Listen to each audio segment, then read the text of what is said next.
So here we are in Rehearsal D, and it's actually the same basic music as it is in Rehearsal B, okay? We take it up an octave, and this gets a little more complex. So let me play it for you slowly once.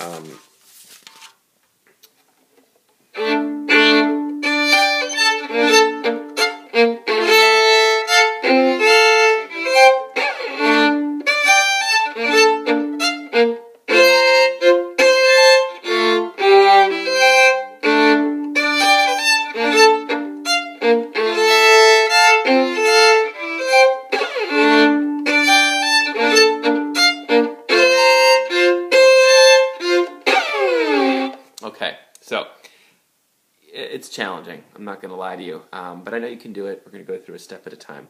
So remember, repetition, it happens a bunch of times the same, so we really just have to focus in on a few measures in this case. Right at D, you're going to be so good at these fourths by the time we're done. It's just a 1 on the G and an open D. And then the trick is actually a bowing trick, where you're on the 3, on the A, and then grab the open D and the A string together. There's a fourth right there again. And then you're going to kind of roll the 3 on. Don't try to take the 3 off in between. So that's kind of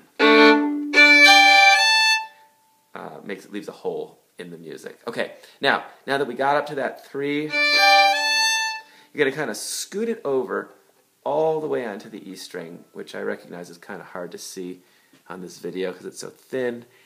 The 3 goes on the E string right there, and then we're going to do something kind of unconventional. It's the only way I know how to play this comfortably. And instead of playing the 2 and the 3, we're just going to reach our 1 into the 2 position. So we're in regular old first position with the 3, and then the 1 would go here normally, but we're going to slide it. And a good way to do that and kind of measure it, make sure it's just right, is, I'll go this way, is to see that finger flat. Not curved, but actually flat, like that. So we're going to flatten that finger out. There it goes.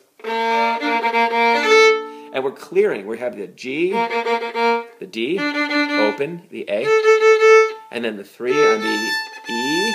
But we need to make sure that those middle strings stay clear, or it will whistle or sound nasty. So not so hard once you have your fingers there, right? Leave your 1 down for the low one. Don't take it off. And then you have to quickly take it off. Low 1. And then a regular old B flat D. Okay, so let's do that again.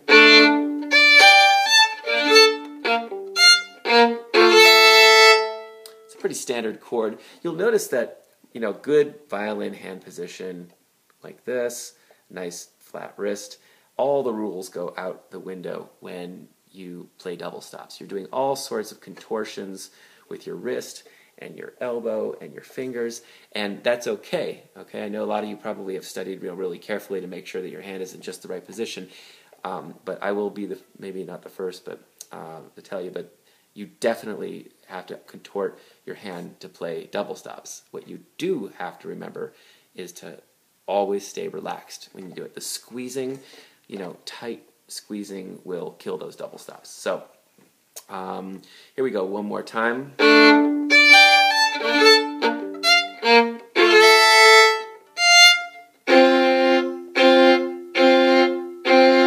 That fourth is a tough one to find.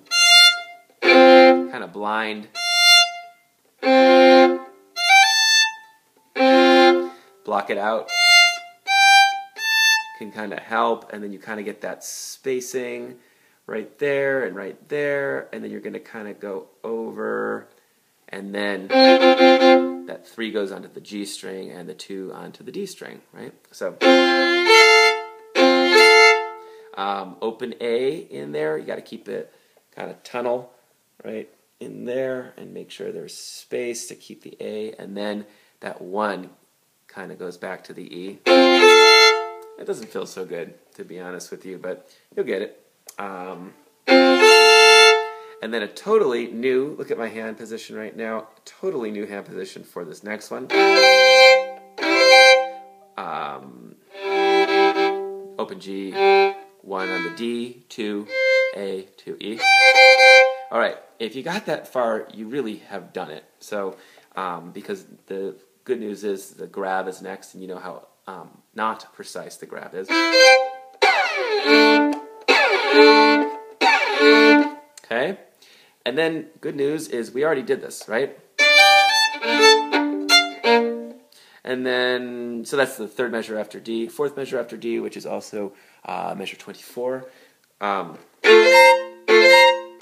of just a big old grand 1, 2, 2, 4. It's a dissonant chord which resolves. Remember, I may have written the violin part, but these are the harmonies that Rihanna came up with. So you really kind of have to do them if you want to make it sound like her song. So.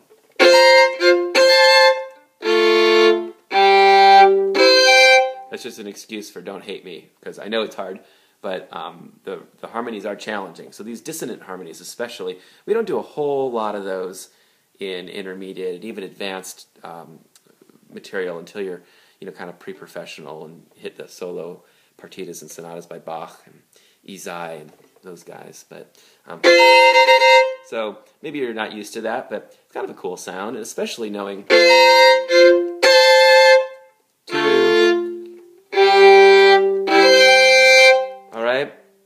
good news, we're back to something that we've already done. So,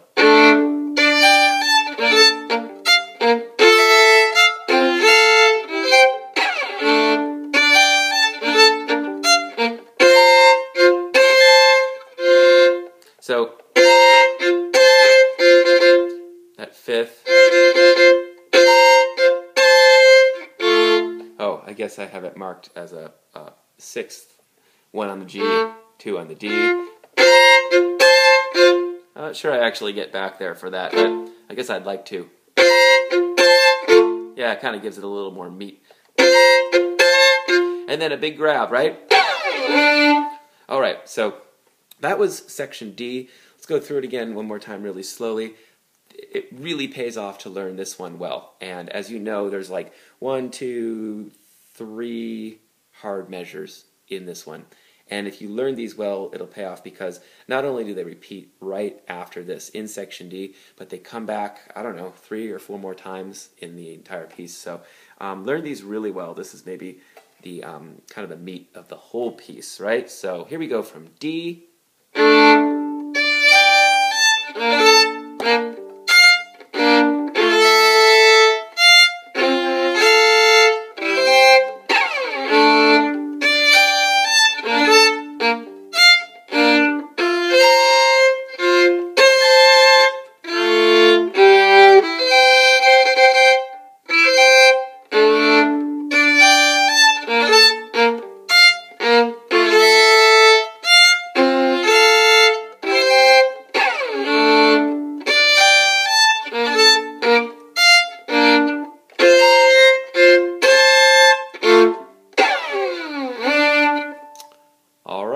So on to section E.